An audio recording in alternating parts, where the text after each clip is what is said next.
Welcome back, and if it's not welcome back, subscribe so next time it is. Hello and welcome back to the channel for another video. As I mentioned, I'm recording this straight after the previous video where I spoke about Poppy's new album. That's why the lighting's similar. It's actually the sun setting, I think, so hopefully it doesn't go too dark. This interview though is titled Poppy, What I've Experienced in the Past is a Story Worth Telling. And it's by Kerrang. It's a bit different from the previous one, which is good. There will be a link to this article in the description if you want to read it rather than hear me speak it. But yeah, I'll read the article and make some comments about it and whatnot. The year began so positively for Poppy. At the start of 2020, she dropped her genre-smashing album I Disagree, making her debut appearance in the Billboard charts and onto the cover of Kerrang magazine for the very first time, wielding a bloody axe in the process. Also, just want to quickly state that this was sent to me by a friend of mine. I didn't actually know that this article existed until they sent it to me, so thanks to them. And thank you to everyone who sends me stuff, because I can't always follow everything. So if you see something like this and you send it to me in Discord or on Twitter or whatever, thank you. It helps and I appreciate it. A brief tour followed before you know what happened, sending years of planning into disarray. But as you might expect from someone so outrageously innovative and ambitious, the idea of being locked down didn't hamper any notion of creativity. In fact, Poppy, real name Mariah Rose Pereira, used this time to work out the next chapter of her story, focusing on who she is and, more importantly, wants to be. Following a prolonged period of introspection, Poppy unveiled a new Christmas EP, recorded in a day in July. It has written an entirely new full-length record. Here, the enigmatic, genre-defying singer reflects on the past 12 months and how they changed her forever. Back in January, you released your I Disagree record. How did it feel finally getting it out there into the world? I was holding on to that album for a couple of months and I was very excited to finally be releasing it. It almost seemed like it predicted 2020 in a way, with some of the subject matter that could be applied to the world-ending situation. While I was writing it, it felt like my world was ending, but sometimes I think I have to be careful about what I write because sometimes it plays out in other ways. The track Blood Money has just been nominated for a Grammy. How did that feel when the news came through? It was unexpected, but it was great. The Grammys are the Grammys. They're one of the biggest and greatest awards that you can get in music. But there are some people that I love and respect who have never been nominated, and it's a very small percentage of people who get to have that attached to their name for the rest of their career. Grammy nominated or Grammy award winner, whatever that may be. I never thought it would happen, but now I can call myself a Grammy nominated artist and I'm very excited about it. When you spoke to Kerrang earlier this year, you described your music as post-genre. How did it feel being put into the metal category in general? That's another unexpected thing because I never outright identified as metal, but the listeners agreed that it seemed like a fitting category to put me in, so I'm very flattered. I think it's fitting for the song, and there are so many elements that push the boundaries of what metal is, or what it has been known for, and there are a lot of elements that are more industrial leaning. It's cool that I am also the first female solo artist that's been nominated since the category's inception. That's pretty wonderful. With the album coming from a negative mindset, 12 months later, do you see yourself in a more positive and hopeful place?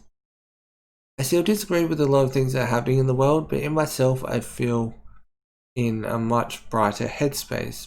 I finished writing a new album, so that's a very positive thing that happened this year, and I probably wouldn't have had the time to do that if the world didn't shut down, so I'm thankful for that. Knowing that people are really into the metal side of what you do, is that going to influence your music going forward?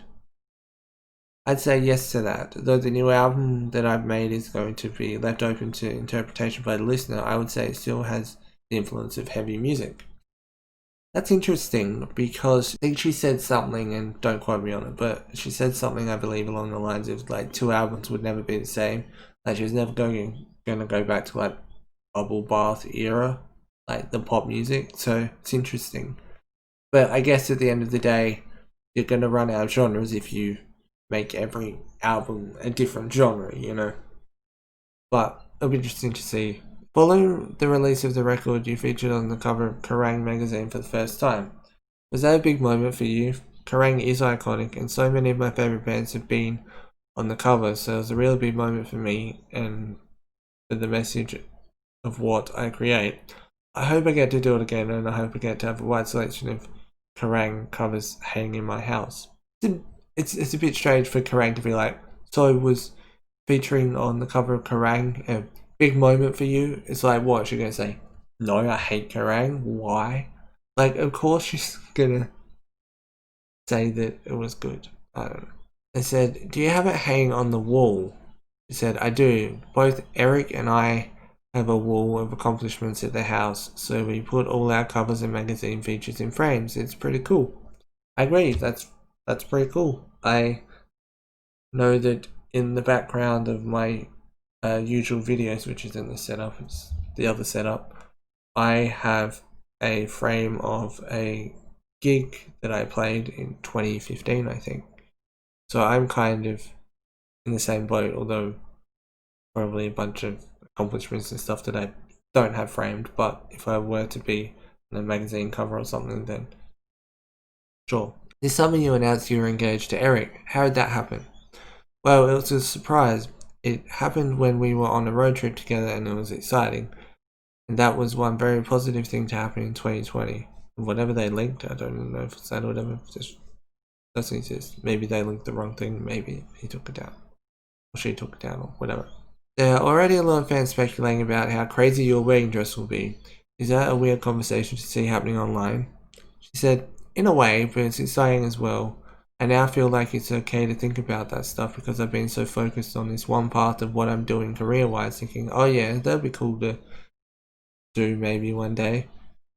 But now it's actually happening. I feel very excited and think about making my dress wonderful. This bit here kind of repeats some of the previous interviews, so I'm just going to skip past it. Has this period of quiet given you time to think about where to take Poppy next, not just musically, but conceptually? She said, absolutely, there are main projects that I have my hands in right now.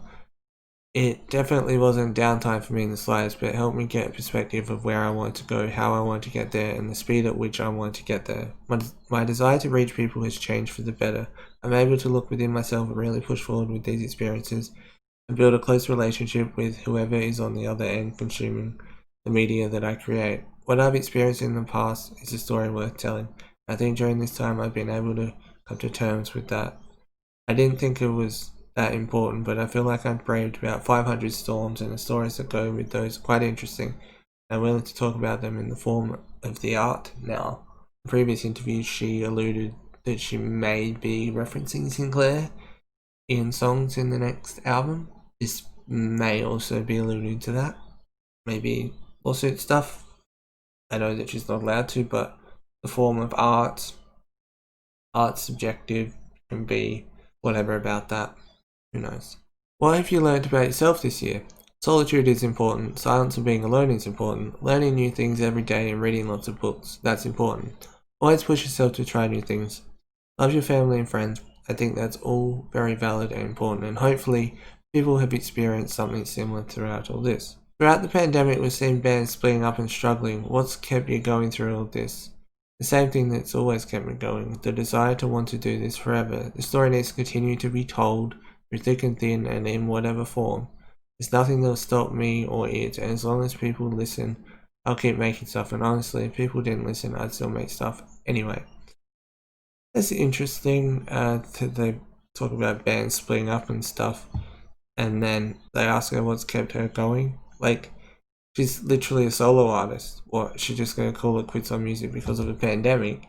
Like, it's a lot easier to make music as a solo artist than it is as a band, especially during a pandemic, because you have like all the band members kind of run things through. I mean, she has like producer and her touring band, I guess. I mean, she could just write and say, hey, can you play this, and then record it and whatnot.